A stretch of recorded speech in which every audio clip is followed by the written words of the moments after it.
I was in a conversation recently and someone asked me a question that stopped me in my tracks. The question was, why do you always edit typographical errors and mistakes in your chat? Like when you chat, even casual chats, you still find a way to want to always cross all T's, dot all I's. And that made me pause to just, do a form of reflection to see what it was about. And I figured that it was not really about perfectionism, as it were. It was more or less about the culture of the mind. The culture of the mind. How that our minds can be cultivated to have a culture.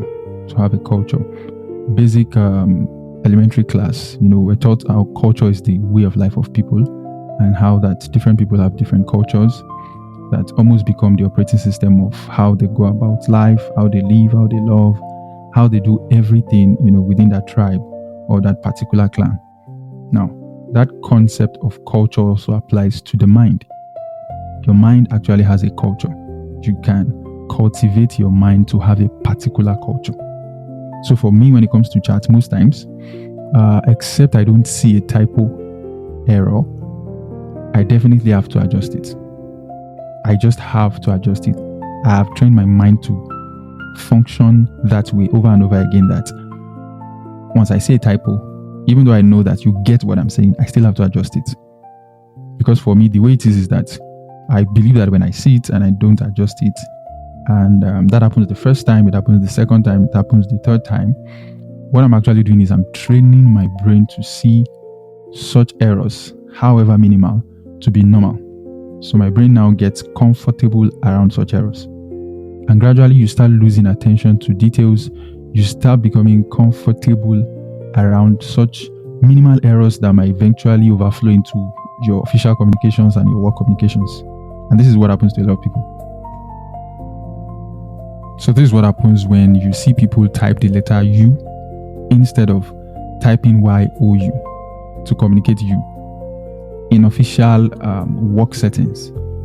It didn't start with the official work setting. It actually started with, the random casual chats that you have engaged in. You have indulged your brain to actually become comfortable with such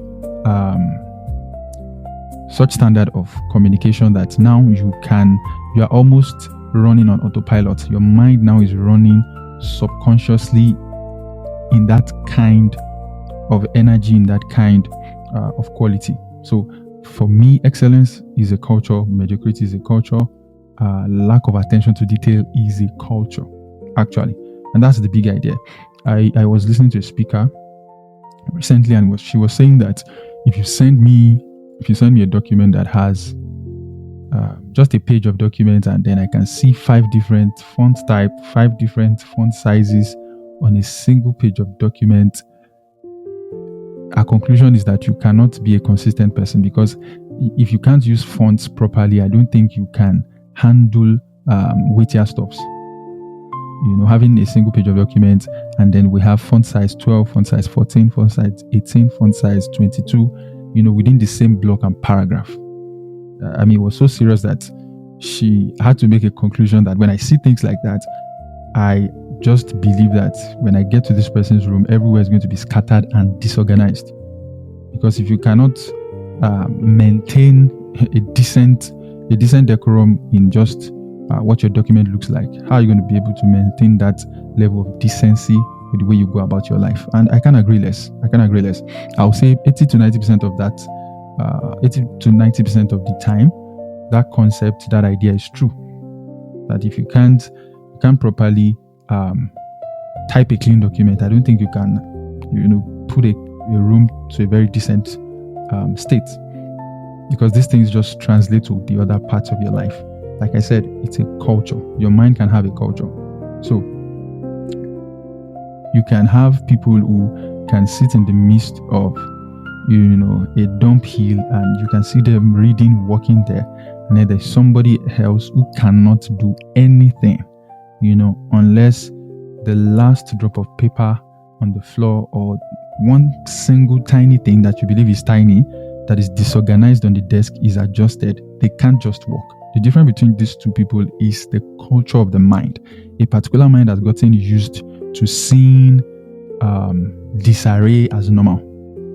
And so their minds can function without any red flag, without any blockage. They are not experiencing any blocker because it has become normal to their mind. And that's the concept of the culture of the mind. So it means what we call excellence is not just a function of what you do within a particular context per time. Excellence is actually a culture of the mind. You can train your mind to be excellent, such that regardless of what you are doing, that culture automatically reflects. Mediocrity is a culture of the mind. Unnecessary haste and rush is a culture of the mind. Lack of attention to detail is a culture problem, is a culture of the mind. Forgetfulness is a culture of the mind. You might say, oh, I'm just forgetful. You are actually doing something that has trained your mind to be forgetful. Your mind has gotten comfortable with forgetfulness. So you can train your mind to be forgetful. Think about that. You can train your mind to be forgetful. You can train your mind to be disorganized. You can train your mind to be inconsistent. And you can also train your mind to be excellent. You can train your mind to pay attention. All this can happen consciously or unconsciously. You can intentionally do this training, or you can just indulge in particular activities repeatedly again and again, and your mind is being trained, either you like it or not. So you can train your mind to be excellent. You can train your mind to pay attention. Lack of attention, lack of a reasonable attention span is a product of training to a point that it has now become a culture. So my question now is, what are you cultivating? What are you cultivating consciously or unconsciously? What are you cultivating? Because whatever you do repeatedly, with your conscious mind, begins to cultivate your mind to a point where it becomes a culture for your mind, whereby your mind now operates, whether or not you are consciously trying to make it operate that way. That has become the de facto, that's become the default way it runs. Now, what this means is that if you cultivate mediocrity in the small things, the typographical error, the inconsistencies in communication, the disorganization, what would eventually happen is that these small minor things that you are doing will train your mind enough for it to become a culture, and that culture starts showing up in the big things, the big projects, your work, your brand, your communication, your entire life.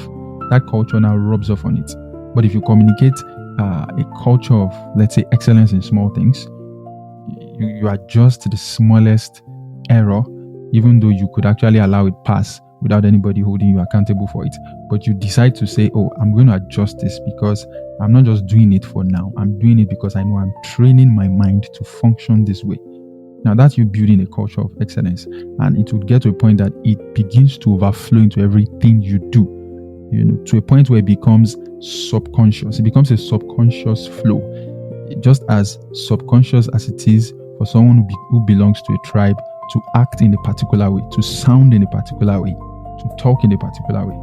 That culture just begins to show up everywhere. So here's my challenge to you today. What are you cultivating? What are you cultivating? Consciously or unconsciously? Can you take a reflection and see what you are cultivating? Are you cultivating order, or you are cultivating chaos? Are you cultivating focus, or you are cultivating distraction? Because you can cultivate distraction. Are you cultivating excellence or mediocrity?